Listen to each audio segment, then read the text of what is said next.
Ya, warna biru ya. Oke. Ya, jadi include itu adalah apa?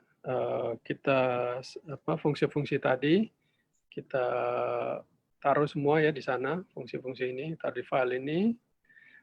Nah, kemudian udah kita panggil dia, kemudian nanti tinggal apa di program kita panggil nama fungsinya, gitu kan. Ya, udah lumayan gitu ya. Jadi intinya kita selalu mencari cara gimana caranya supaya kode kita itu apa maintainable gitu ya. Jadi rapi gitu ya. Kayak inilah apa kayak di kamar kosan jadi apa drawer ya apa sih drawer laci laci ya laci ini buat naruh sepatu laci ini buat baju laci ini buat ini gitu ya jadi kita di program kita pingin seperti itu supaya mudah nanti kita nyarinya lagian juga nah itu seperti analoginya kayak kosan tadi ya kalau kita udah kerja dengan banyak orang gitu wah ya itu tadi harus harus harus bikin kesepakatan bahwa lemari ini buat ini lemari ini buat ini oke begitu lanjut kita nggak bisa. Nah ini dia. Oke. Oke. Selanjutnya kita bisa menggunakan ini apa array ya. Jadi contoh misalkan sebelah kiri tanpa array, sebelah kanan dengan array. Jadi itu juga salah satu teknik untuk bikin program kita efisien ya. Jadi kadang ada suatu kasus gitu ya. Kita ngeloading data, datanya banyak, nama 1, nama 2, nama 3, nama 4, terus gitu kita echo semua. Nah ini jadi lebih panjang kan. Nah akan lebih baik jika kita pakai index array ya di bahasa lain kita sebut itu list ya array atau list di Python itu namanya list ya tulisannya seperti itu jadi dia ada variabel ya variabel kan ada tanda dolarnya itu ups jangan pakai ini dong nah ya ya ada tanda dolarnya kemudian nanti ada apa ada tulisan array kemudian nanti kita tinggal panggil dia ya berapa panjang arraynya kita looping sebanyak itu oke nah pertanyaannya kalau saya mau bikin array tetapi apa ada asosiasinya gitu. Jadi satu data dengan data yang lain terkait gitu kan associate gitu. Nah, kita bisa pakai aduh. Nah, kita bisa pakai nah, bisa pakai associative array ya. Jadi contoh sebelah kiri ya. Jadi nama satu age, jadi nama, umur, nama, umur, nama, umur. Nah, kalau kasusnya seperti ini, kita bisa pakai yang ini sebelah kanan ini ya, pakai associative array. Nah, nanti untuk manggilnya ya kita udah nggak pakai lagi indeks yang seperti sebelumnya. Kalau sebelumnya kan ada indeks 0, 1, 2, 3 gitu ya. Nah, ini istilahnya key value. Ada key, ya David, kemudian key-nya namanya David, kemudian value-nya 23 gitu. Oke, ini salah satu cara kita membuat program kita lebih lebih mudah dibaca dan juga lebih lebih scalable ya. Scalable itu artinya bisa di apa bisa menampung banyak gitu ya. Jadi kalau kita misalkan pakai array seperti ini ya, itu kan kita bisa unlimited array-nya gitu ya. Mau ada 10 nama boleh, mau ada 100 nama boleh gitu kan. Fleksibel kita. Sama associative array juga begitu.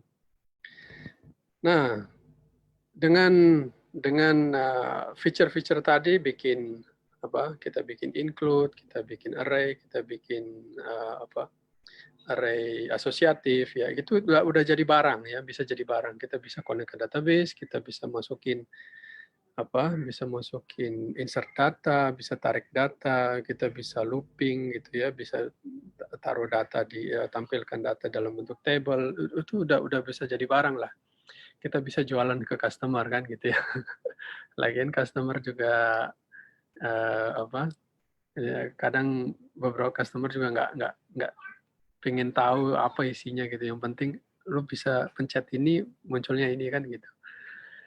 Oke, tapi dari sisi kita sendiri kita pingin bahwa uh, uh, apa sih namanya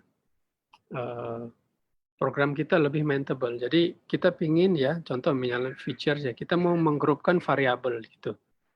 Kita kemudian lebih mengasosiasikan variabel atau fungsi ya, sehingga kita bisa merepresentasikan objek yang real gitu, misalkan user atau apa gitu ya. Kemudian kita mendefinisikan akses ke variabel. Jadi variabel ini boleh dirubah, yang ini jangan gitu. Kalau mau dirubah harus tata caranya seperti ini. Kalau di functional program belum bisa tuh, ya. Oke, terus, nah ini juga kalau misalkan kita mau nambah gitu ya. Nah, kalau dengan prosedural, kita kalau mau nambah fungsi, itu kita harus ngedit file fungsinya ya kan, nambah fungsi baru gitu, tambah, tambah, tambah, tambah.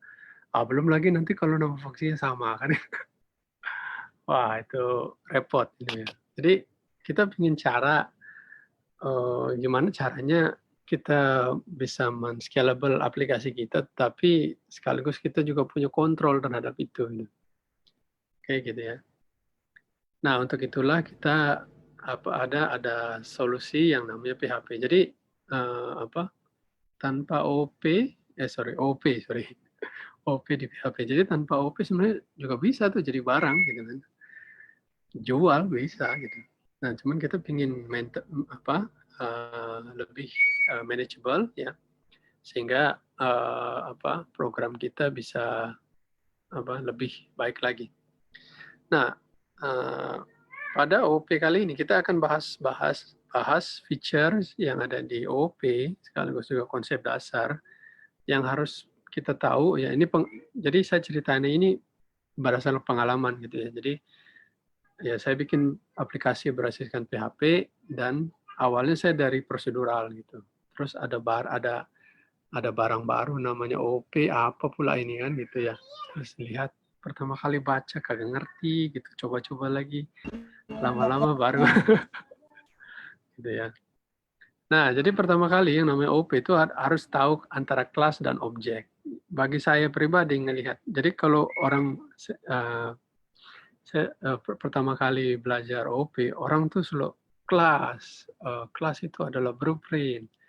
Misalkan mobil, bapak-bapak, ibu-ibu, kelas Jadi kalau ngelihat kayak gitu, bagi saya yang udah programming tuh justru jadi bingung gitu.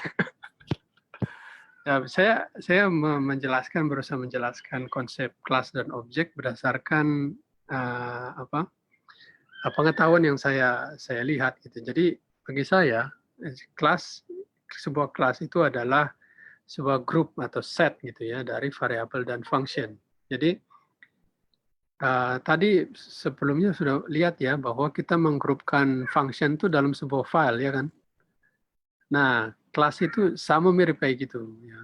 Jadi menggrupkan sebuah file. Jadi kita tulisannya jadi seperti ini nanti ya. Kita bikin kelas, ya. Kemudian nanti di dalam kelas itu ada yang namanya property, ada yang namanya method. Apa sih property method itu sama aja kayak prosedural ya. Jadi maksud saya jangan kalau OP, ini pengalaman pribadi ya. Mungkin teman-teman jauh lebih hebat dari saya gitu ya. Wah, OP aja nggak ngerti. Kalau saya belajar OP-nya memang rada struggle gitu ya. Jadi saya di sini sharing aja bagaimana saya belajar OOP gitu. Oke. Nah, jadi di situ ada properti, ada yang namanya method itu sama aja kayak variabel sama function gitu. Jadi kalau di prosedural kita sebut variabel, ada function, cuma dua itu aja kan ya. Ada satu lagi sih namanya konstan gitu ya. Di OOP itu dirubah namanya jadi atribut properti. Intinya itu sama aja itu variabel bisa dirubah-rubah gitu. Terus ada yang namanya method. Nah, kalau function di dalam kelas itu nanti dijadiin namanya method. Jadi sama aja tuh kayak fungsi gitu. Ya, jadi maaf ini jadi rada curhat nih gitu.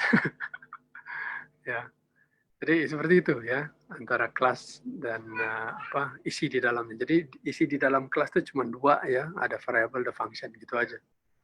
Nah, jadi kita bikin kelas seperti ini ya, di dalam itu ada properti yang warna biru ini, kemudian nanti ada method ya, ada fungsi. Nah, jadi fungsinya terserah mau banyak bisa gitu. Nah, terus cara manggilnya gimana? Kita manggil kelas ya.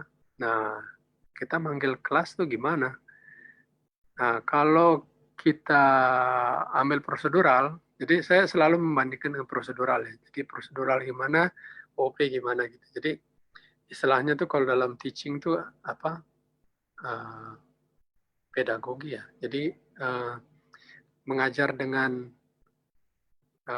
mengajar orang dewasa sama mengajar sama anak-anak beda ya. Jadi kalau kita ngajarin orang dewasa di mana dia sudah punya pengetahuan, kita ngajarin berdasarkan pengetahuan yang dia punya gitu ya. Nah, pengetahuan yang dia punya saat ini adalah prosedural gitu ya. Nah, jadi dari prosedural pengetahuan prosedural itu kita angkat dia menuju OOP gitu. Jadi kalau di prosedural kita langsung aja panggil fungsi kan. Nah, di kelas nggak bisa gitu. Jadi kita panggil dulu ya, istilahnya tuh instantiate. Nah, gitu ini istilah lagi. Jadi namanya apel. Nah, ini kan sebenarnya apel ini fungsi apa variabel kan gitu. Ya, kenapa dia variabel? Ya, wong ada dolarnya kan gitu. Tapi ini bukan variabel biasa. Ini adalah variabel dengan tipe objek gitu ya. Kenapa objek? Karena dia diturunkan dari sebuah kelas di sini. Nama kelasnya apa? Ini fruits gitu. Nah, buah. Oke ya, jadi fruits diambil dari atas, kemudian udah si apple ini jadi objek gitu. Jadi objek itu kok pakai tanda dolar? Iya, dia variabel juga gitu. Tapi variabel kayak variabel nama sama dengan Joko, nama sama dengan Badu, sama kayak gitu. Tapi ini yang sama-sama variabel, tetapi tipenya beda. Gitu ya. Kalau tipe variabel kan macam-macam tuh ya, ada string, ada integer, ada float, ya kan, atau desimal, ya. Nah, ada juga yang tipe variabel objek. Nah, ini objek gitu. Nah, nanti kalau sudah diinstantiate, dia nanti si memori si PHP akan mengalokasikan alamat di memori untuk dia gitu. Nah, nanti setelah itu, jadi kita punya dua variabel ini buat dua objek gitu ya. Kemudian nanti kita bisa pakai gitu. Nah, Apple sama dengan name. Nah, di sini Apple name gitu ya. Jadi kelasnya Apple, atributnya name. Jadi sebenarnya di sini ada atributnya yang namanya name ya. Atas ini name ya. Nah, itu sama variabel.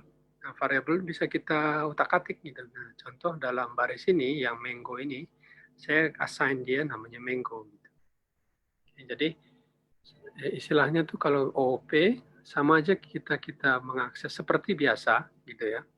Tapi sebelum kita mengakses variabel atau metode atau fungsi itu, kita harus instantiate dulu kelasnya gitu ya. Jadi kelas di instance jadi objek. Nah, baru kita bisa masuk yang ada di dalam kelas. Menurut saya ini pemikiran yang brilian ya. Jadi kita menggrupkan objek bukan menggrupkan variabel dan fungsi ke dalam sebuah kelas itu menurut saya ini ide yang brilian gitu ya. Setelah saya ngerti caranya. Gitu ya.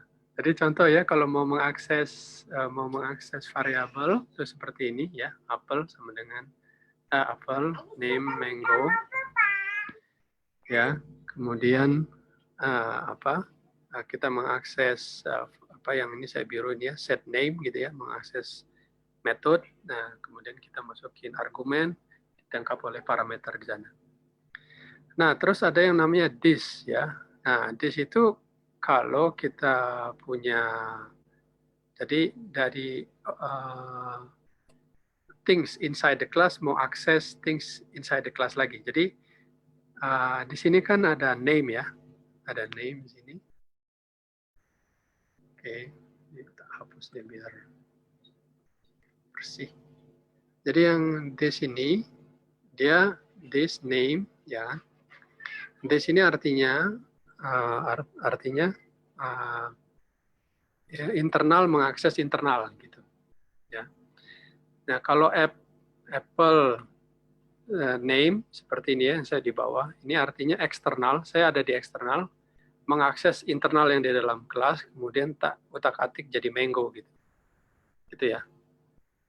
Nah, tapi kalau di dalam kelas mengakses hal yang di dalam kelas, Nah, itu pakainya this ini. Jadi ini, ya this ini, nanti ya akan mengakses di sini.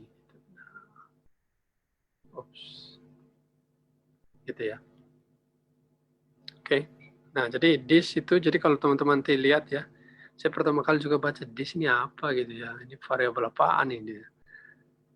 Oh, jadi artinya kalau kita ada di dalam kelas, mau akses hal lain yang ada di dalam kelasnya itu, pakai this. Oke. Jelas ya? Oke, lanjut.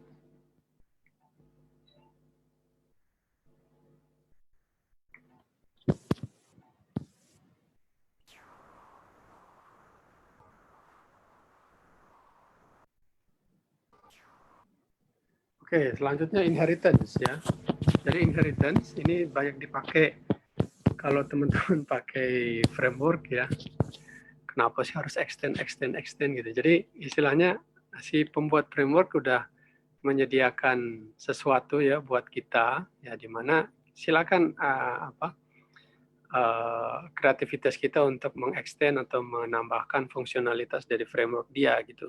Nah, caranya ya kita extend aja kelas yang sudah dia buat gitu. Jadi misalnya ada kelas controller, kita extend kan gitu ya. Nah, caranya gimana? Ya pakai ini.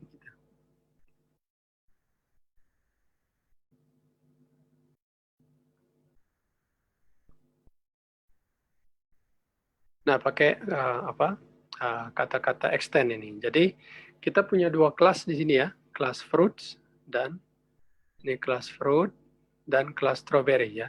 Nah, gitu. Oke. Nah, di sini kita bisa apa? New strawberry. Nah, di sini ya. New strawberry.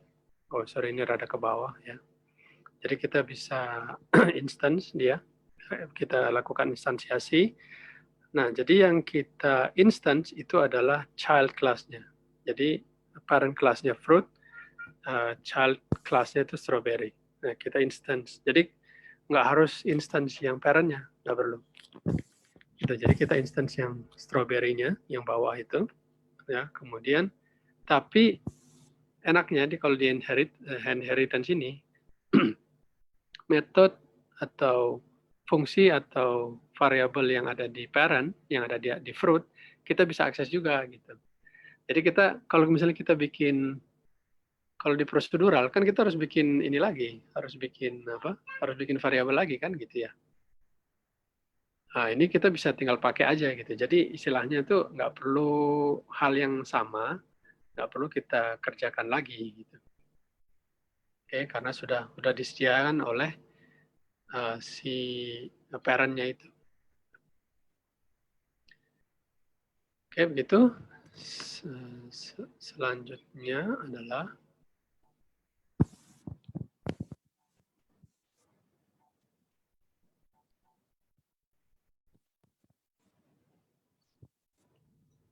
ya method chaining ya. Jadi kita ini nggak bisa di prosedural ya, prosedural. Jadi prosedural paling kalau kita bikin fungsi rekursif ya gitu, atau fungsi manggil fungsi lain gitu ya.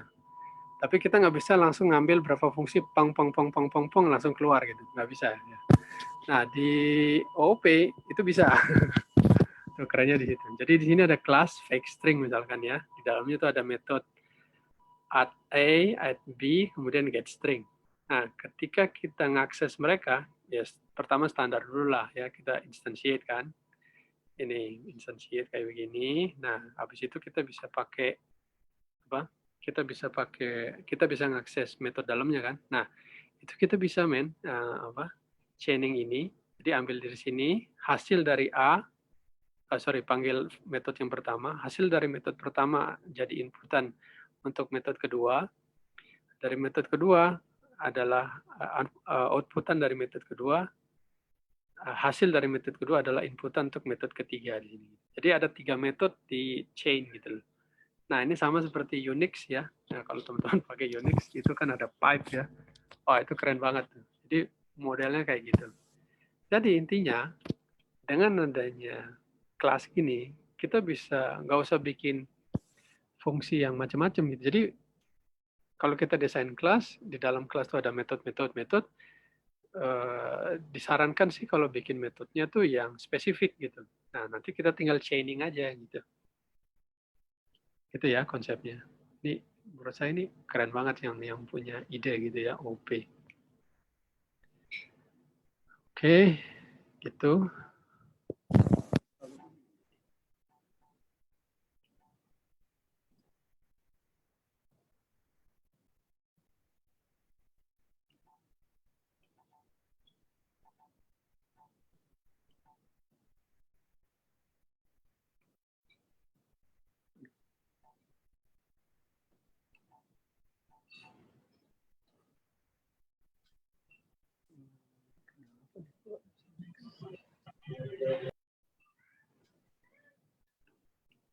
Oke ya, selanjutnya ini konstruktor ya.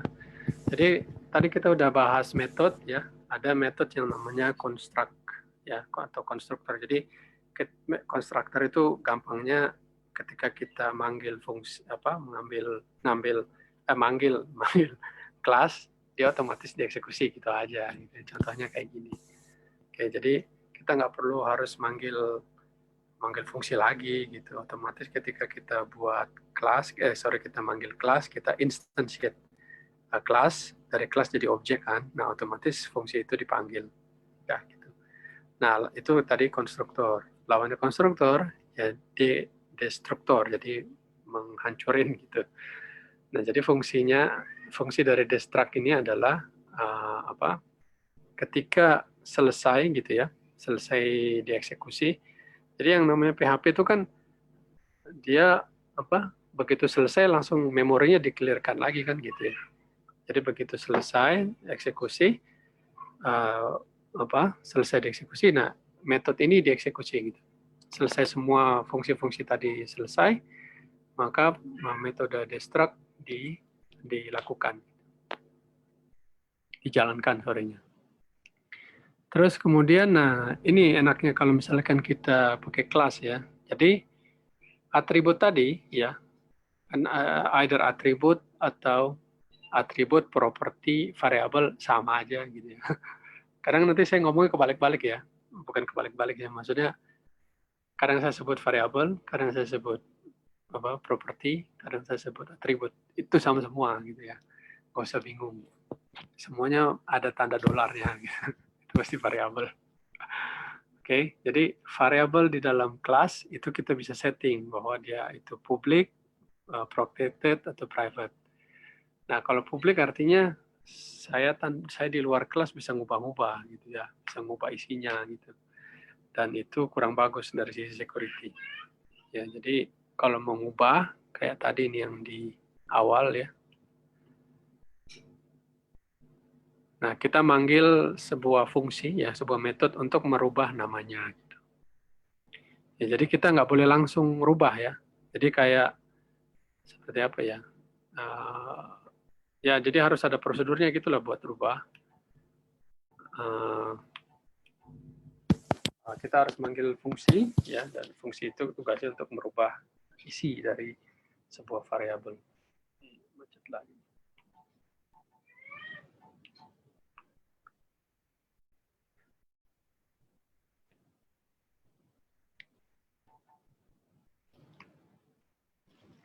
Oke, itu access modifier. Jadi di sisi atribut. Nah, jadi kalau Anda bisa lihat di sini ya, ketika kita assign dia color ya, colornya yellow, itu bakalan error atau weight-nya itu juga karena tipenya itu adalah protected dan private ya. Jadi yang bisa dirubah langsung ya itu adalah name ya, mango name ya, variable name pada kelas fruit gitu ya. Itu kan ada dia tipenya public, nah itu kita bisa langsung. Jadi kalau kita ngerubah kayak begini, itu artinya kita ada di publik ya, dan publik di eksternal, di luar kelas kan gitu ya. Tapi kan saya udah instantiate kelas, berarti kalau saya ngakses itu berarti saya ada di dalam kelas. Enggak ya. Jadi kita tetap ada di luar kelas, nah kita mau rubah dia, dan itu nggak boleh gitu kalau tipe atributnya itu protected atau private. Sama juga kalau fungsi gitu ya. Nah, fungsi juga sama. Oh, ini salah ini ya, yang merahnya ini harusnya ke atas. Ini kelihatannya kalau jadi PDF jadi begini nih. Oke, nanti saya rubah lagi itunya ya. Harusnya nih ya, protected kayak begini. Ups.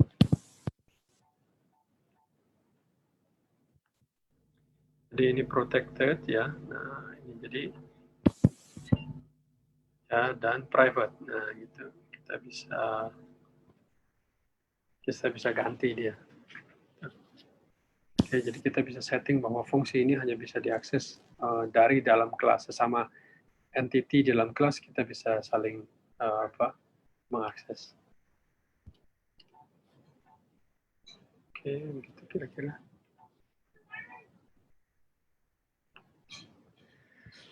Oke, next adalah abstrak. Nah, abstrak ini rada mumet gitu ya. Jadi kelas abstrak ya. Kemudian di dalamnya harus ada fungsi yang namanya abstrak. Jadi pada contoh ini ya, ketika kita ada sebuah instantiate, jadi kita instantiate sebuah ini ya, child class namanya Audi.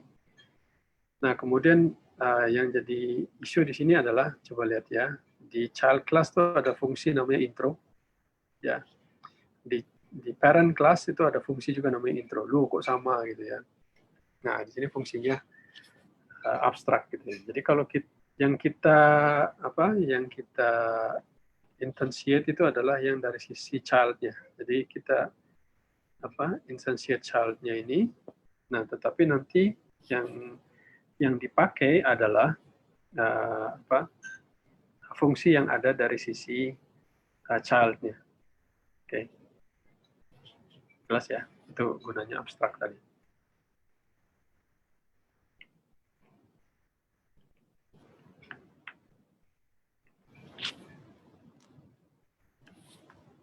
Oke. Selanjutnya ini trade ya. Trade itu menurut saya bukan ini ya, kayak bukan kelas gitu ya. Jadi dia kayak trade, di dalam trade itu ada variabel, ada function seperti biasa lah ya. Nah, jadi gini, permasalahannya kalau kita pakai inheritance ya. Mana nih inheritance? Nah, ini inheritance kan. Yang kita instantiate itu adalah child-nya. Nah, sebagai child saya bisa akses itu kan, saya bisa akses metode-metode atau variables yang ada di parent. Oke, jadi saya ulangi lagi, saya adalah child, saya bisa mengakses hal-hal yang ada di parent, ya dong. Nah, kalau parentnya beda, gimana? Nggak bisa kan? Oh, kalau gitu tak rubah aja parentnya. Oh, jangan dong. Oh, hancur lagi kelas kita gitu ya. Nah, untuk itu ada yang namanya trade gitu. Jadi ketika kita bikin kelas, tolong dong saya mau pakai fungsi ini. Nah, kita bisa pakai use saja. Use, nanti ambil trade-nya mana gitu. Jadi dari kita instantiate use di sini ya. Message 1 itu apa? Message 1 itu ya adalah ininya ya, yang di atas ini. Nah, gitu. Jadi panggil dari sana gitu ya. Oke. Jadi kalau OOP gitu ya, beda dengan prosedural gitu ya. Kalau prosedural tadi dia lurus saja dari atas ke bawah. Ya, tapi kalau prosedural kita instantiate ini lompat ke sini, dari sini lompat lagi ke atas, terus itu balik lagi gitu. Gitu. Jadi ya seperti itu ya. Jadi nggak garis lurus gitu. Ya, belajar OOP juga ketika belajar gitu ya, antara bawah sama atas itu layarnya biasanya saya split gitu. Saya tahu oh ini dari atas ke bawah, atas ke bawah. Gitu. Apalagi kalau kelasnya gede gitu ya, oh variabelnya banyak. Jadi gitu ya, Bang. Oke, tentang migrasi ke OOP ya beberapa checklist ya. Jadi untuk OOP menurut saya kita jangan, misalnya kalau kita belum ngerti OOP gitu ya, langsung pakai OOP cek dulu deh ya, step back dulu. Itu kayak seperti kita mau lompat parit gitu ya. Kita ada di pinggir parit kecil lah gitu ya. Kita ada di pinggirnya, mau lompat gitu ya. Oh, sebelah sana OP gitu. Menurut saya mundur dulu, planning, baru kita bisa lari gitu. Ya, dan yang pertama untuk OP itu adalah desain ya, desain. Nah ini terkait juga tentang arsitektur. Kemarin tuh ada yang cerita bahwa ada pejabat negara bilang Indonesia kekurangan programmer, padahal programmer banyak. Nah ternyata yang dimaksudkan itu adalah programmer yang ngerti arsitektur tadi itu ya, gimana cara bikin kelas gitu ya. Nah itu tuh penting ya. Jadi karena ini tadi ya checklist untuk PHP, karena ini mitos dari OP ya. Jadi kalau kita pakai OP itu otomatis nanti kode kita jadi lebih bagus. Tergantung juga Pak gitu ya. Kalau desainnya, makanya di slide ini saya bilang desain. Desain kelas tuh penting gitu ya. Jadi kadang kalau kita udah desain yang bagus ya, itu jarang berubah. Nah itu ya. Jadi orang pakai kelas itu terus ya extend kelas itu gitu. Nah itu artinya desainnya bagus. Gitu. Jadi jangan apa-apa rubah kelas, Ah itu sama aja nggak bagus gitu ya. Jadi sekali lagi tadi tuh ya berubah desain kelas itu penting. Apa yang jadi child, mana yang jadi parent gitu ya. Parentnya apa, childnya apa. Terus nanti di dalam kelas itu variabelnya apa aja. Di dalam kelas metodenya apa aja gitu ya. Gitu. Oke, jadi ada beberapa mitos tadi ya yang sudah dibahas ya. Pertama, dulu ada yang bilang ke saya, kalau pemula langsung aja ke OP gitu. Wah, menurut saya nggak juga gitu ya. Menurut saya lebih, ya karena saya basicnya prosedural, jadi nggak apa-apa prosedural dulu. Nah, nanti dari situ perlahan-lahan kita masuk ke OP. Terus OP berarti kita nggak perlu prosedural, nggak juga gitu ya. Nah, kita bisa jalan bareng, gitu ya. Dan misalkan ada yang bilang OP akan perform better, nggak juga sih gitu. Kadang yang prosedural itu juga lebih cepat kan gitu. Tergantung kasusnya makanya ya. Nggak selalu OP harus better gitu. Terus, nah ini juga ya, waktu zaman saya dulu nggak ngerti OP itu macam mana sih? Jadi OP artinya programming kita lebih visual. Nggak juga ya. Jadi OOP itu bukan seperti visual programming, drag and drop kayak gitu ya. Kayak apa sih namanya dulu zaman saya itu Visual Basic gitu. Nggak ada yang pakai Visual Basic ya sekarang. Ya seperti itu. Oh, OOP itu berarti pakai yang gitu. Oh, enggak gitu. Terus ada juga yang namanya OOP Increase Reuse. Oke, ini dengan catatan tadi desainnya bagus. Oke, jadi kalau reusable tuh bagus ya. Jadi kita desain kelasnya jarang berubah gitu. Ya, itu artinya desainnya dia bagusnya. Nanti ada mata kuliah desain pattern. Nah, itu tadi ya, gimana caranya kita bikin kelas tuh yang bagus sehingga orang-orang pakai itu dengan lebih bagus. Jadi arsitektur software kita lebih baik. Ya. Oke, OP increase reuse. Itu ya. Oke. Apa selanjutnya? Ya, saya rasa udah cukup tadi ya.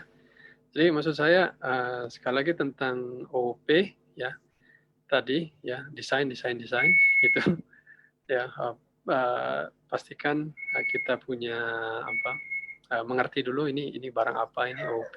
Nah setelah itu kita coba migrasi ya kita grupkan gitu fungsi-fungsi kita kemudian kita coba coding gitu dengan dengan OOP. Oke silakan. Oke, kita akan masuk di sesi tanya jawab. Ini saya sudah lemparkan ke chat room, tapi kelihatannya yang nanya baru satu orang nih.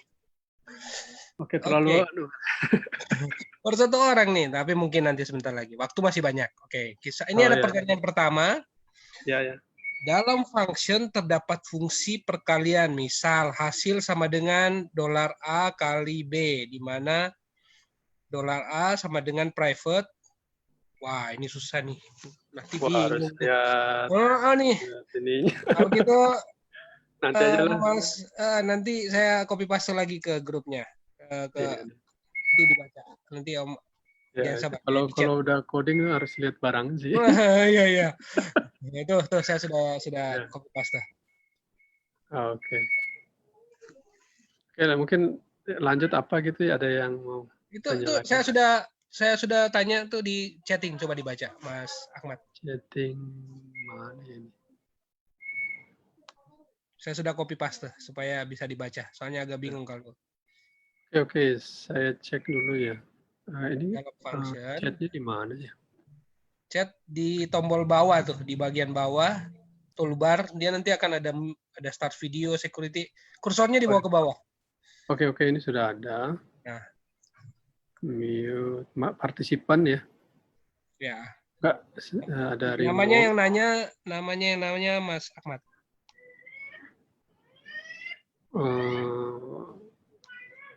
Itu saya sudah copy paste. Baca nggak? Nggak kelihatan. Oh, dalam function terdapat fungsi. Nggak, sorry, ini chatnya nggak kelihatan sama saya nih. Nggak kelihatan? Hide video, optimize screen, remote control. Chatnya cuman bisa lihat partisipan aja nih. Saya sudah langsung ngepaste. Nggak kelihatan? Nggak ada, Mas. Security. Oke deh, saya baca ya. Dalam function terdapat fungsi perkalian. Dolar hasil sama dengan $A kali $B. Ya. Di mana $A sama dengan private. B sama dengan protect. Sedangkan hasil sama dengan public. Apa bisa dipanggil ketika mengambil kelas?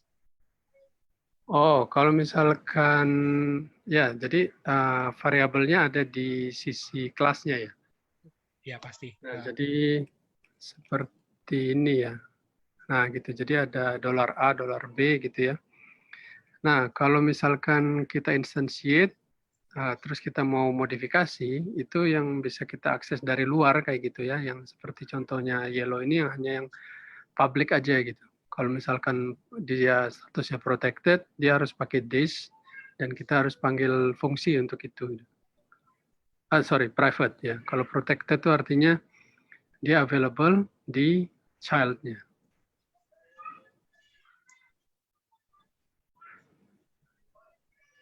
Oke. Udah. Pertanyaan kedua, cara memanggil function di dalam function di kelas yang sama. Function, jadi kayak gini ya. Nah, itu sama aja bisa pakai this gitu. Cuma nanti ya namanya function gitu.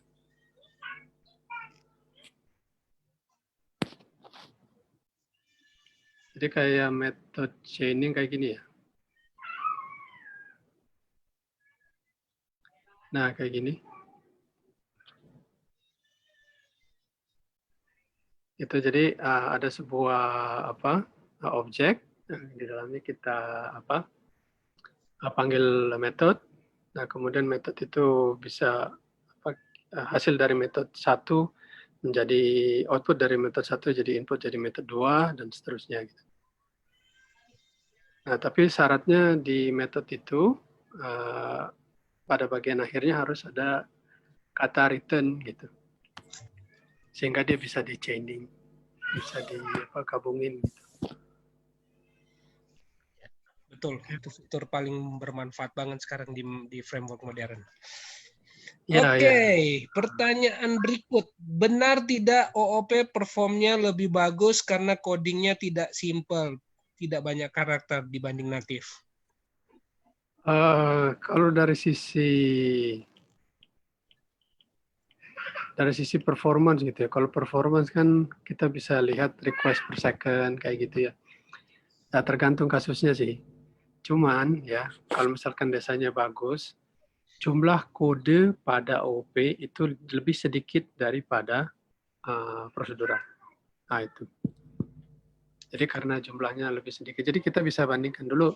Saya pernah belajar sistem analis gitu ya. Kita bandingkan gitu antara OP dan prosedural, bikin aplikasi yang sama gitu. Nah, jumlah kode pada OP itu lebih sedikit dari kalau kita coding dengan prosedural gitu.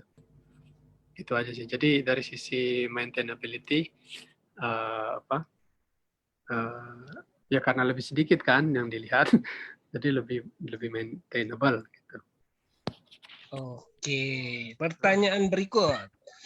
Tadi Om Ahmad jelaskan planning dulu sebelum ke OOP.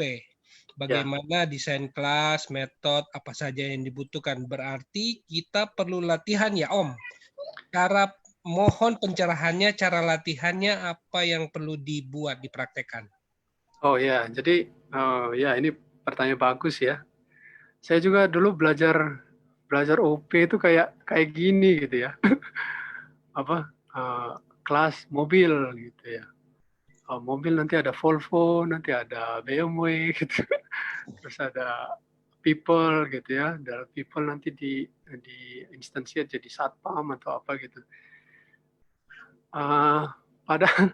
Padahal ketika kita coding kan kagak ada itunya ya, mobil gitu atau apa gitu. Jadi yang kita ambil di sini konsepnya dulu ya, konsepnya dulu. Nah, nanti baru kita buat itu di sistem nyatanya gitu. Dan memang kalau misalkan belajar OOP gini, saya saranin sih kita bikin kayak framework sendiri gitu. Jadi jangan pakai framework yang ada deh gitu. Bukan saya nggak boleh pakai Code Igniter atau Laravel gitu ya. Mending belajar dulu deh bikin kelas gitu ya, bikin OP prosedural dulu. Kita bikin contoh misalnya bikin kelas database ya, database. Nah, otomatis kalau kita construct otomatis dia connect gitu kan. Nah, kan standar tuh ya. Nah, nanti terus kalau mau bikin metode untuk query gimana, kalau untuk select gimana gitu ya. Terus untuk counting gimana. Itu kan sebenarnya fungsi-fungsi yang kita sering pakai dan kita bisa masukin itu ke dalam kelas database kan gitu ya. Nah, gitu udah. Jadi sekali lagi ketika kita mau OP desain. Jadi kelasnya tuh apa aja gitu tuh bagus kelihatannya krusial banget. Jadi kayak diagram. Kalau teman-teman belajar kuliah sistem informasi gitu ya, saya lupa nama kuliahnya, pasti ada yang namanya kelas diagram kan gitu ya. Nah, kelas diagram tuh kadang-kadang kita bikin kan asal aja gitu. Oh, ternyata enggak gitu. Jadi fungsi misalnya kalau di software house besar yang namanya sistem analis bertanggung jawab terhadap desain itu gitu. Jadi kalau di software house besar saya belum di sana juga sih. Cerita dari teman saya yang sudah pernah di sana, intinya programmer do not think. Jadi programmer jangan mikir gitu. Ya mikir siapa? Sistem analisnya. Jadi ini harus bikin harus bikin kelas apa ya, di dalam kelas itu ada metode apa ya. Itu jangan urusan programmer deh. Gitu ya. Urusan sistem analis dia yang bikin gitu. Oh, berarti sistem analisisnya harus jago. Iya, biasanya sistem analis itu adalah programmer senior kemudian jadi sistem analis gitu ya. Gitu. Jadi desain tuh dalam OP kayaknya mempunyai peran yang signifikan banget. Oke. Oke, pertanyaan ada 14 nih, banyak. Oh gitu. Pertanyaan berikut, kapan harus menggunakan trade? Oh ya, trade. Nah ini trade ya. Jadi trade itu tadi ya, kita mau mana ini contohnya? Inheritance. Ya, jadi saya mau kita punya kelas ya. Ya, kita extend sebuah kelas. Kita instansiasi sebuah kelas. Di mana kelasnya itu kan terbatas ya nggak? Ketika kita extend sebuah kelas, kita cuma hanya bisa main-main yang dalam kelas itu kan gitu ya. Nah, kalau ada fungsi lain yang di luar kelas, gimana saya mau masukinnya? Nah, itu pakai trade. Nah, ini. Jadi dalam kelas itu ada use, ya use-nya use trade gitu.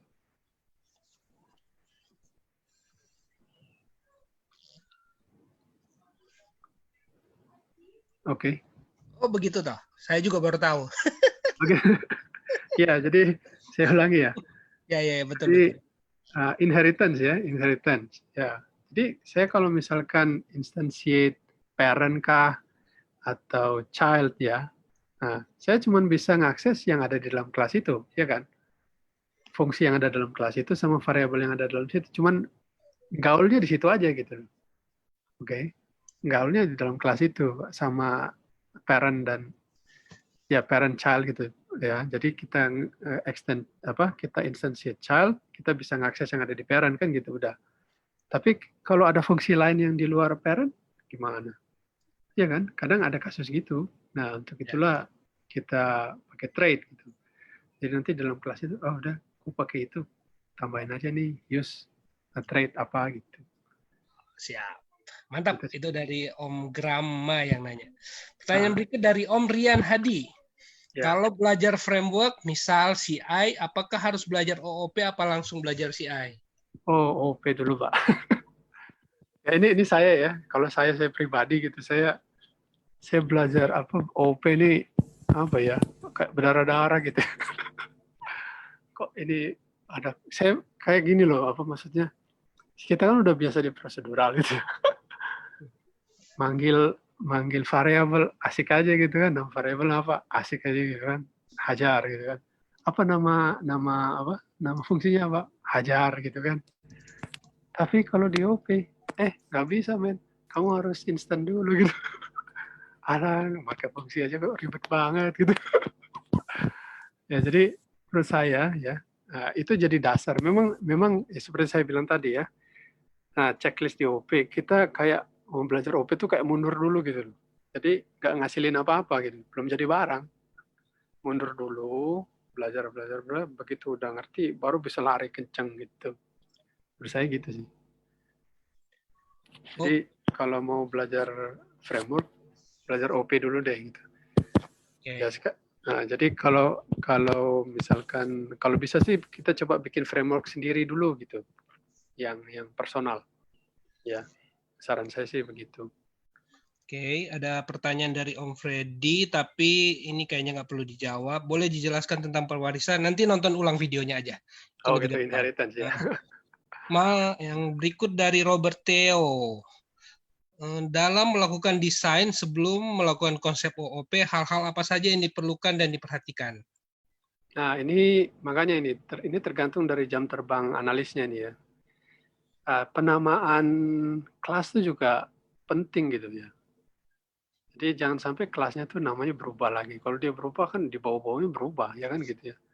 Desain yang bagus tuh yang jarang berubah tapi orang sering pakai gitu. Nah, ngomongnya enak tapi itu ya susah. Ya, tidak gampang. Gak gampang. Kayak orang marketing gitu.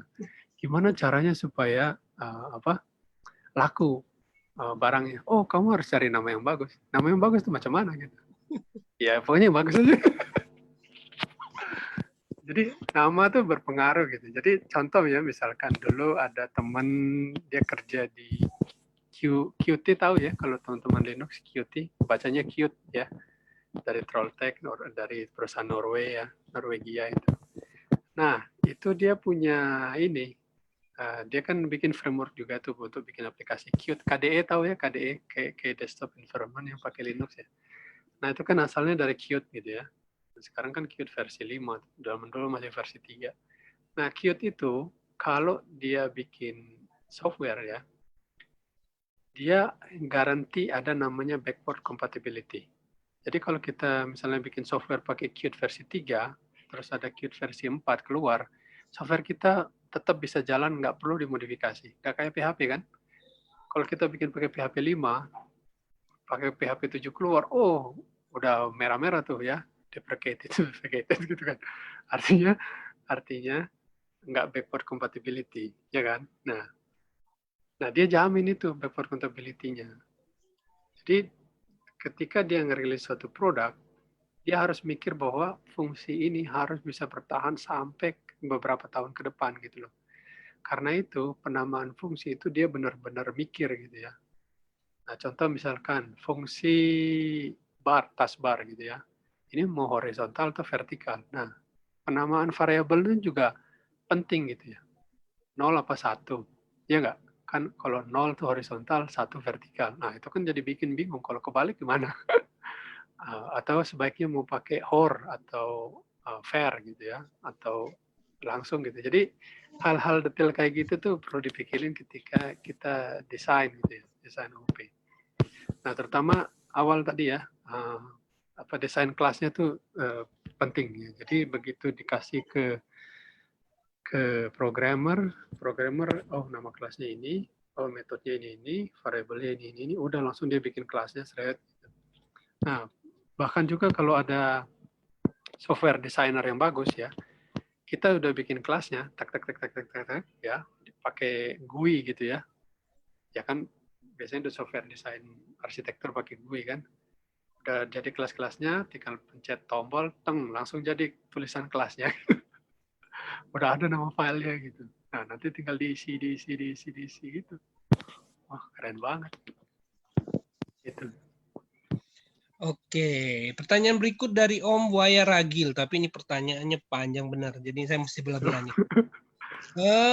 Implementasi OOP dalam Laravel seperti apa yang kompleks? Itu nomor 1. Oh ya, langsung aja ya.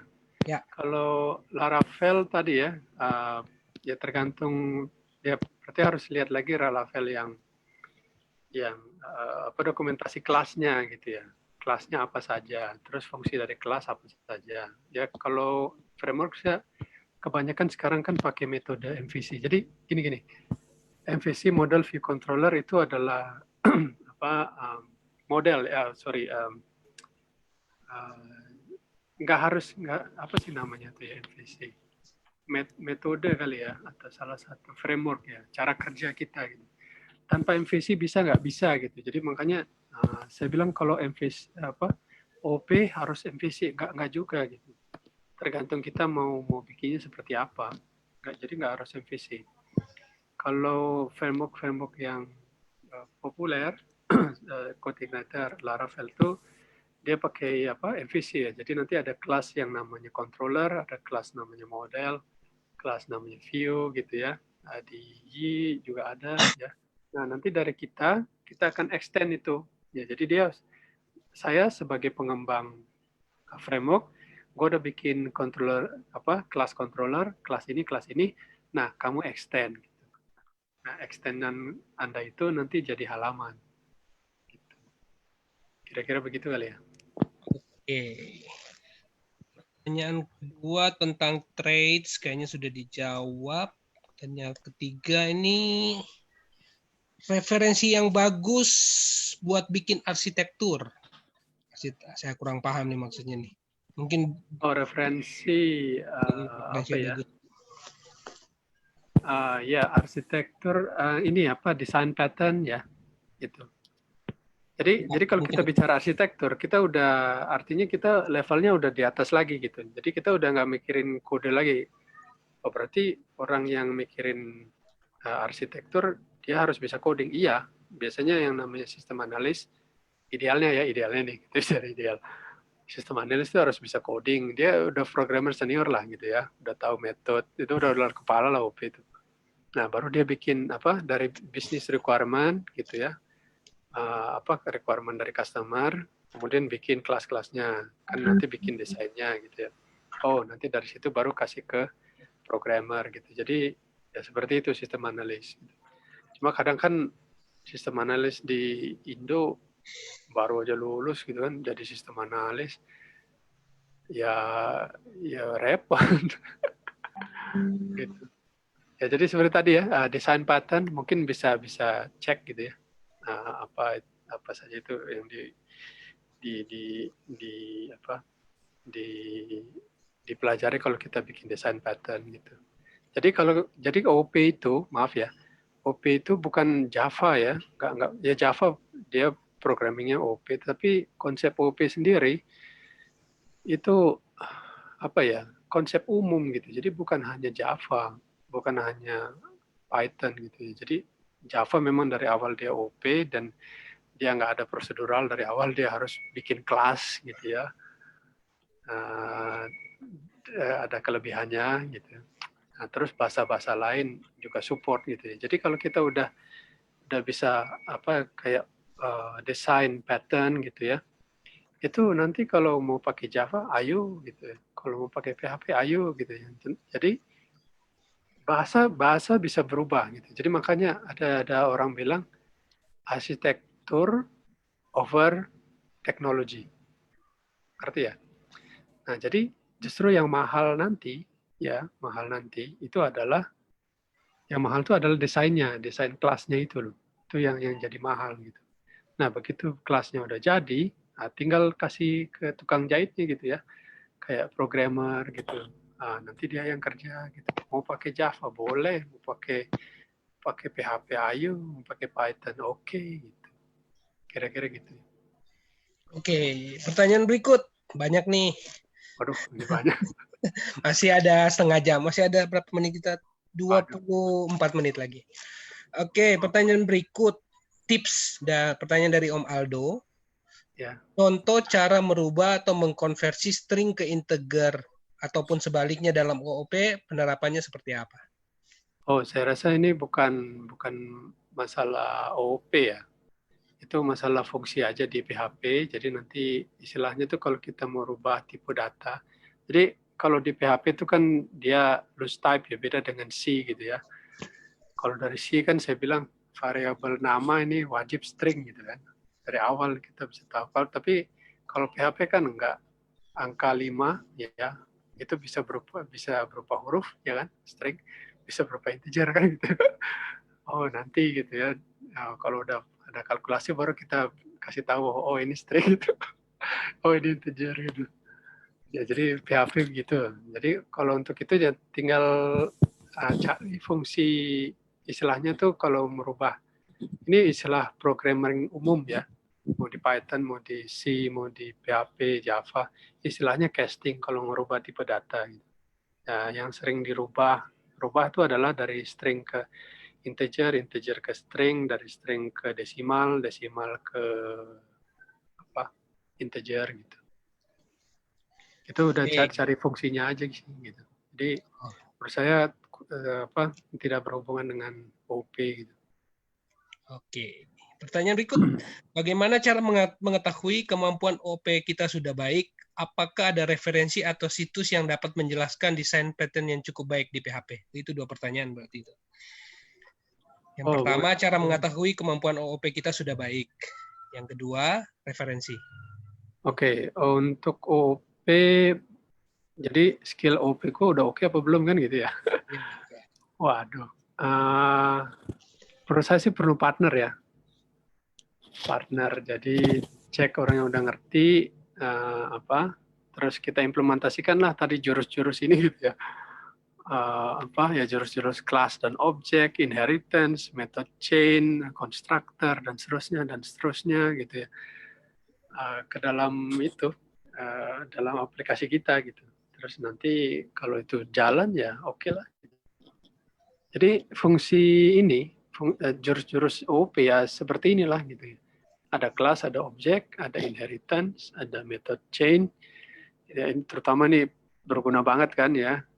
Ini kayak ini, kok ini tanda panahnya banyak banget kan gitu. Saya juga bingung gitu. Oh ternyata itu fungsi dipanggil gitu. Oh kayak Unix gitu. Oh gitu. Terus ada konstruktor, destruktor, access modifier kayak gini ini di Java aja ya. Ya jadi ini sebenarnya ada lagi sih ya, kayak misalkan namespace gitu ya. Ini ada beberapa jurus lagi yang belum dibahas ya.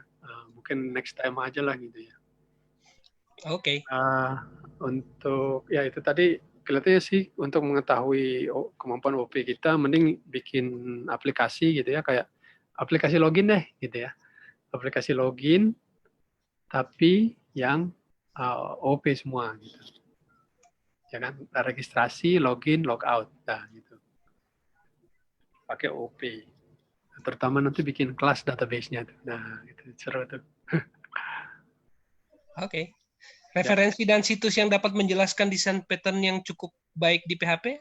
Ada referensinya, Om Ahmad? Saya, apa sih namanya tuh? PHP on the right way ya, bukan? Ya, atau juga saya dulu pakai ini O'Reilly, tahu nggak O'Reilly? Oh, really? O'Reilly di situ ada, kan dia perpustakaannya banyak tuh. Nah, saya dari situ saya lupa namanya. Jadi apa? Oh ya, saran aja sih gitu ya. Ya, ketika kita belajar apa? Belajar ini kan IT ya, information technology, dan banyak kan itu ditulis oleh orang luar kan ya, yang bahasa mereka itu nggak sama dengan kita. Mereka nggak pakai bahasa Indonesia, mereka pakai bahasa Inggris.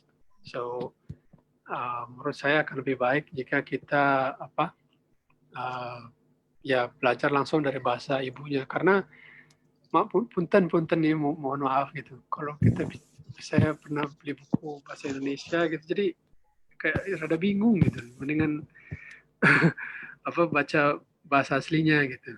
Dan kalau dia di sana juga ada video gitu ya. Di situ ada juga uh, apa video yang menjelaskan hal-hal ini gitu. Jadi kalau menurut saya sih belajar teknisnya dulu ya. Ini apa? Inheritance segala macam, bikin aplikasi. Nah, habis itu baru kita belajar desain pattern-nya.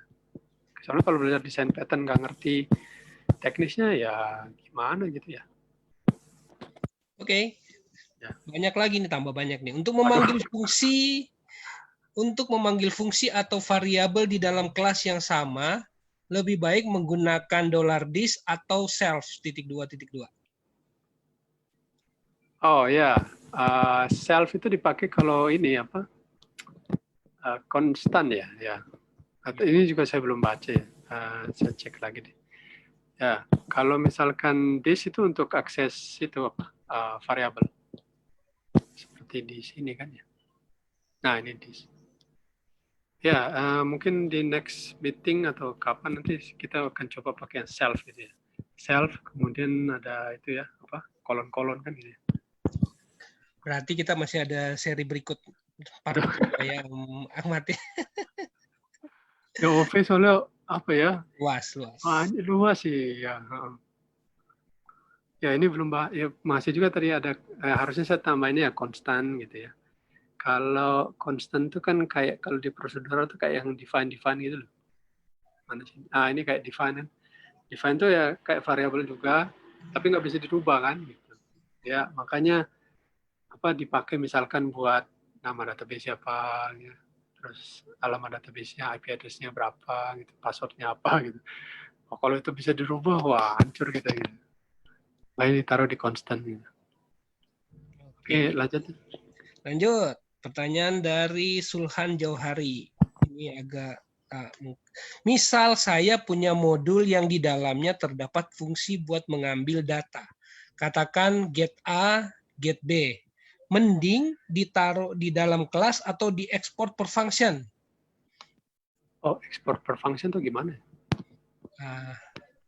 Mending kalau menurut saya sih ya ini tadi apa di dalam kelas ya. Ini apa? Mana ini? Ini ya. Jadi kalau function ya ditaruh dalam kelas itu.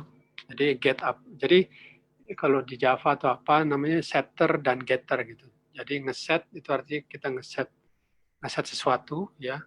Get itu artinya get sesuatu gitu. Jadi kita nggak boleh seperti yang di slide 13 ini kita langsung namanya saya ganti jadi Mango gitu. Langsung aja saya rubah. Oh jangan. Kita ngerubah sesuatu tapi nggak langsung, harus pakai ini dulu apa? Harus pakai apa? Harus pakai fungsi dulu. Kita panggil fungsinya, nanti fungsinya itu yang apa? Ngerubah gitu. Itu kayak apa ya? Jadi dia tuh kayak orang orang ketiga lah gitu ya. Jadi saya mau beli langsung tapi pakai perantara gitu. Nah, gitulah. Jadi kita nggak boleh beli langsung, harus pakai perantara gitu. Jadi takutnya nanti kalau kita mau kalau ngerubah langsung, misalkan ya variabelnya itu sensitif, misalkan balance, aduh nggak boleh ya. Jadi kita harus pakai perantara dulu, pakai fungsi tertentu. Nah, bisa jadi di fungsi tertentu itu ada fungsi-fungsi misalkan untuk activity log. Nah, gitu kan. Nah, penting tuh. Jadi kadang kalau kita bikin aplikasi kan user tadi ngeklik tombol mana aja, ngeklik halaman aja. Nah, itu kan harus ada trace-nya ya. Nah, dengan adanya setter getter kayak gini, kan kita bisa lebih mudah itu kalau bikin activity log-nya ya kan. Kita tinggal tambah fungsi di apa? Tambah logic di situ bahwa setiap kali dia melakukan sesuatu nulis ke activity log. Activity log-nya tulis di mana? Tulis di tabel misalkan. Jadi ada tabel activity log, kolom-kolomnya ya standar lah, waktu ya, timestamp, kemudian daya IP address mana, dia ngakses halaman apa, terus apa yang dirubah, sebelum dirubah namanya apa, gitu. Sampai segitunya. Oke. Ya. Pertanyaan berikut dari Om Fakrul Rosi. Bisa nggak sih Om otomatis initiate class? Jadi kita hanya tinggal manggil nama kelasnya saja. Otomatis ya seperti mungkin nggak ini. pakai nyu gitu kali ya. Mungkin itu pertanyaannya. Oh, kalau namanya kelas harus pakai new dulu. Kecuali ada satu yang kayak apa sih namanya itu yang saya lupa namanya. Nanti ya ada lagi. Jadi nggak perlu harus pakai new. Static ya. Static. Ya, ini static belum dibahas juga ya. Belum ya, static function ya. Ya, gitu. Jadi apa sih? Kenapa kan variabel atau ya intinya kalau kita programming kan cuma dua ya. Kalau nggak kita mainin variabel, manggil fungsi kan gitu ya. Nah, fungsi dan variabel ini ada yang statik, ada yang dinamis. Kalau dinamis ya sama seperti ini gitu. Cuman kalau yang statik itu artinya dia tetap aja statik. Jadi alamat memorinya tetap gitu. Sekali dia ya kayak statik gini lah. Statik yang nah ini define ini kan dia statik gitu. Dia begitu kita bilang define DB host, nah di memori udah dialokasikan tuh alamat memori DB host namanya sekian, udah nggak boleh dirubah, nggak boleh dipindahin gitu, nggak boleh di-clearkan tuh memori gitu ya.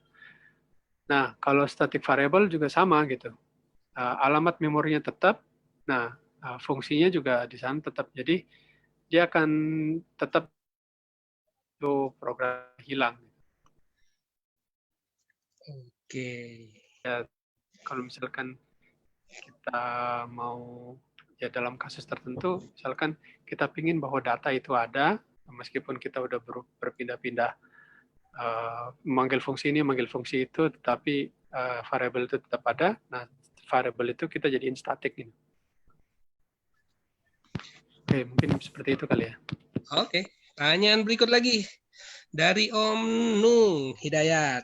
Kapan sebaiknya pakai extend? Kapan sebaiknya pakai threads? Oke, kita extend. Extend berarti inheritance kan gitu ya? Ya. Ya, jadi kalau menurut saya ya, kalau bisa di extend ya extend aja gitu. Jadi pada saat ya itu kasus tertentu ya, kalau misalkan dia mengakses fungsi ya seperti ini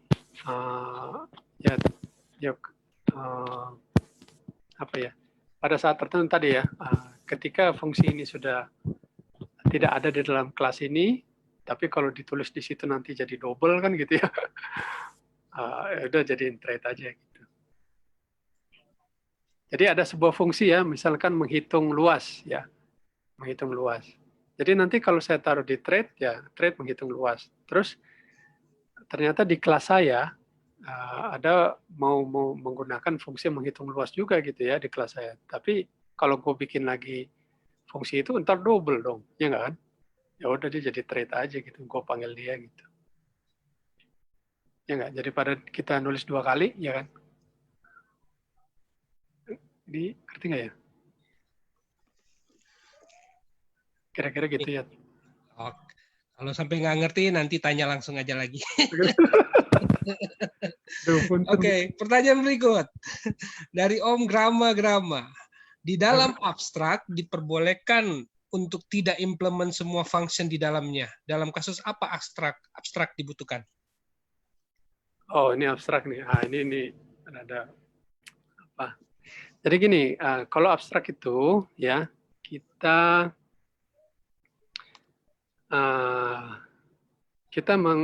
jadi gini, kalau kita instantiate sebuah child ya, maka fungsi-fungsi yang ada di parent, variabel yang ada di parent bisa kita akses dong, kan gitu ya. Ya kan, oh aku childnya, masa aku nggak boleh akses parent aku, kan gitu ya. Nah, kalau abstrak itu artinya saya mau pakai ya fungsi di child saya. Jadi ada fungsi intro di child ya. Saya mau pakai itu, tapi fungsi itu juga ada di parent-nya. Jadi itu kayak override gitu. Jadi ya contohnya seperti ini yang sebelah kanan itu ya. Saya punya fungsi, saya punya child class namanya Audi. Di dalam kelas Audi ini ada fungsi namanya intro. Oke. Nah, di parent saya itu ada intro juga gitu. Nah, kalau saya nggak pakai abstrak, saya tuh selalu manggil yang punya parent gitu. Karena dia parent kan gitu. Ya. Nah, supaya saya bisa pakai fungsi tempat saya, nah saya pakai abstrak.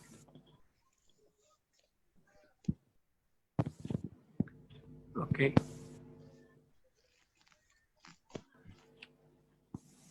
Itu kira-kira ya. Oke, pertanyaan terakhir sekali. Oh ya. Dari Om Rizky Faturrahman. Oh, banyak ternyata ya. Selama kuliah, yang saya pelajari OOP hanya Java saja. Pertanyaannya, apakah OOP dapat diimplementasikan di web? Dan bagaimana membuat kelas yang cocok untuk web? Ya, sebenarnya sih kalau di universitas saya, kita, jadi gini, kalau di universitas tuh yang diajarkan adalah prinsip, ya prinsip. Jadi prinsip kayak inilah,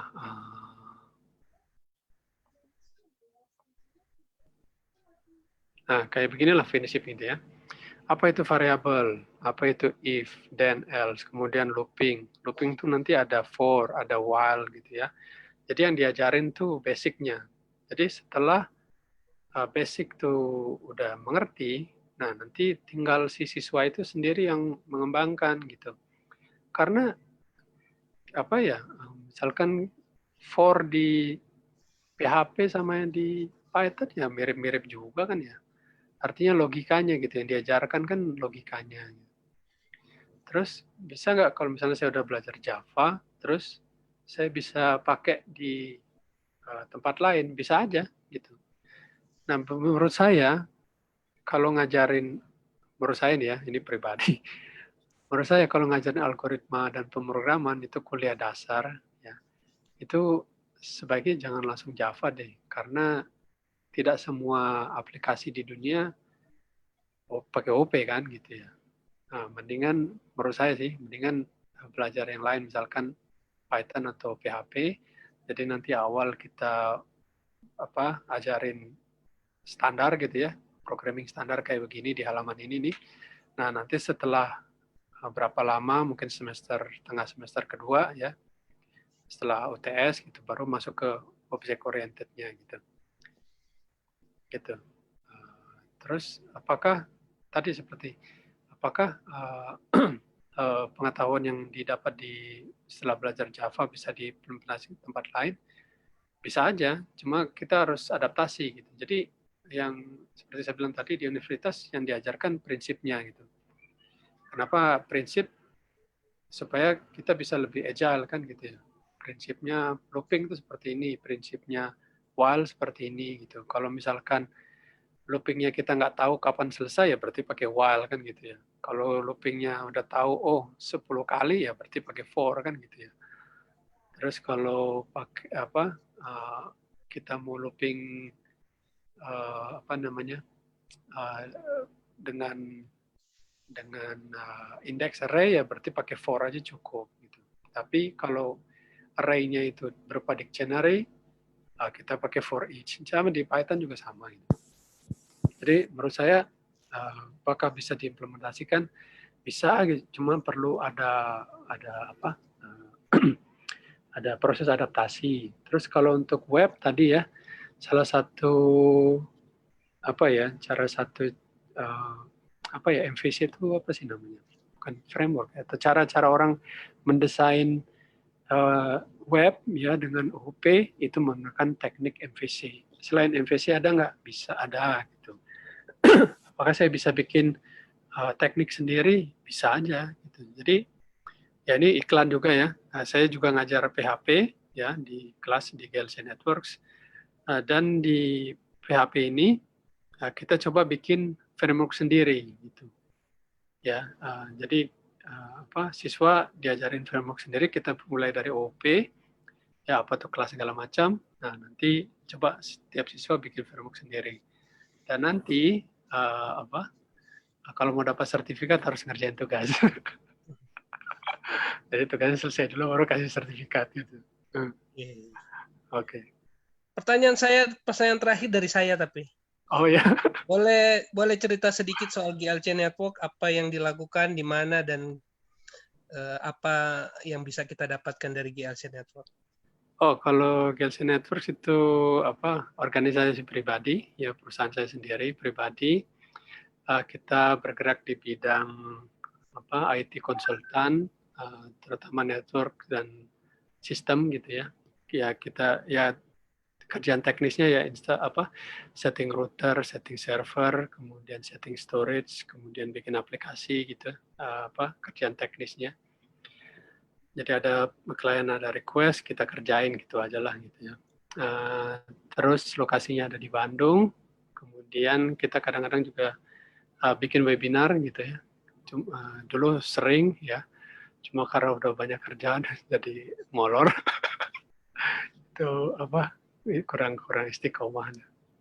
Kayak gitu. Gak ada kelas gitu, gak ada pembelajaran gitu atau kelas? Oh ya, kalau kelas ada.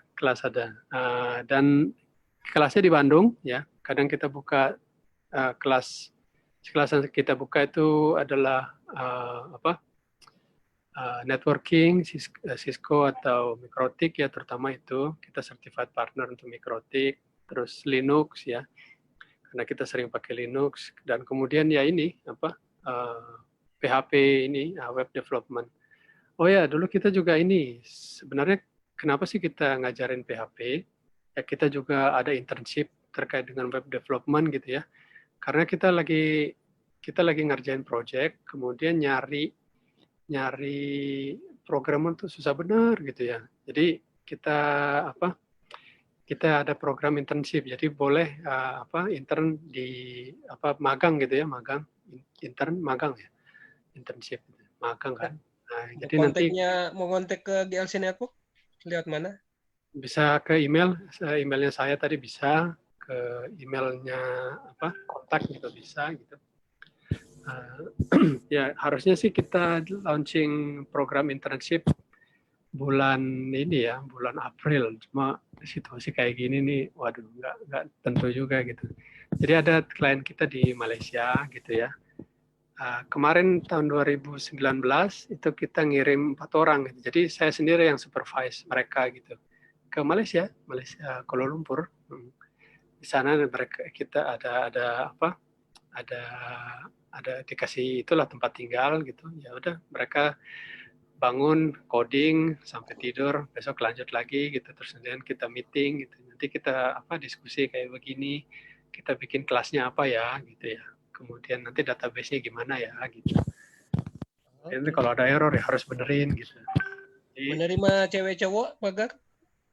Kalau untuk magang di Bandung ya cewek cowok, cuma jangan terlalu newbie gitu. Jadi pada saat magang kita ajarin juga nih mulai dari PHP gitu ya, ada HTML gitu. Saya juga bingung ya sekarang ini ada istilah front end, back end gitu. Padahal dulu kalau programmer mah ya program aja gitu. Depan belakang sikat. Iya. Ya HTML juga gua gitu. Ini juga gua, yang install Linux-nya juga gue gitu kan. Sekarang berarti apa dibelah-belah memang sekarang. Iya, sekarang kok itu front end apa back end, Pak? Maksudnya gimana? Maksudnya gitu. Nggak tahu kalau PHP itu apa? Front end, back end ya? Ya PHP sebenarnya bisa back end front end sebenarnya, cuman ya somehow kan juga tergantung lah. Oh, Well, iya. anyway udah jam 9, kita nggak bisa Oh, iya, lama-lama iya, iya. lagi. Nih. Terima kasih banyak nih. Mohon maaf Nah, ya kalau ya ada yang silakan kurang. kalau ada kata penutup dari itu. Oh, baik, kalau dari saya terima kasih banyak sudah sudah hadir di webinar ini, di kelas online ini. Mudah-mudahan menjadi lebih mengerti tentang OP gitu ya. Terus terang saya sendiri juga memahami OP juga tidak mudah gitu ya. Jadi terutama ini cara berpikirnya itu yang perlu dirubah gitu ya. Dan untuk itu tuh memang perlu waktu sih, perlu latihan gitu, perlu nanya-nanya gitu. Dan lebih baik kalau belajar kayak beginian ada mentornya gitu, nanya gitu ya. Kalau misalkan ada acara komunitas ikut gitu ya. Kalau misalkan ada training ikut gitu. Jadi menurut saya ya tadi yang dicari itu ya mentornya gitu. Karena kalau kadang saya juga belajar sendiri gitu ya di internet, kan banyak tuh kita Google gitu, keluar udah ribuan kan gitu. Tapi kalau nggak ada mentor, kadang kita jadi bingung sendiri gitu, nanya kemana gitu. Jadi sekali lagi terima kasih banyak teman-teman udah hadir ya. Mudah-mudahan teman-teman lebih tercerahkan terkait dengan OP gitu ya. Dan sekali lagi OP itu adalah konsep yang universal ya, bukan hanya pemilik programan tertentu, bukan OP itu berarti Java gitu, enggak itu cara-cara kita memprogram dengan cara yang lain lah selain prosedural gitu, alternatif selain prosedural gitu. Oke, begitu aja Mas Bang Peter ya, terima kasih banyak udah undangan. Dengan demikian berakhir sudah sesi kita untuk hari ini belajar migrating from procedural to OEP. Terima kasih untuk Ahmad, terima kasih untuk semua teman-teman yang sudah ikutan. Pengumuman hari besok dan Kamis, Jumat, Sabtu tidak ada, adanya hari Minggu. Langsung ketemu dengan Om Amirun, dari kawan coding kita akan belajar Laravel. Jadi akan lebih mempertegas ilmu yang kita pelajari hari-hari ini. Oh ya, Laravel. Ya. Oke, dengan demikian terima kasih semuanya. Sukses semua dan sampai berjumpa di kesempatan berikutnya. Ya, selamat malam semua. Selamat beristirahat. Ya, malam. Thank you, Om ya. Terima kasih Om Ahmad. Terima kasih Om. Terima kasih Om. Thank you. Makasih, thank you. Sip. Terima kasih Om. Sama-sama. Terima kasih. Sami-sami. Super sekali. Terima kasih Om. Sama-sama. Last man standing. Masih ada 20, 18, 17.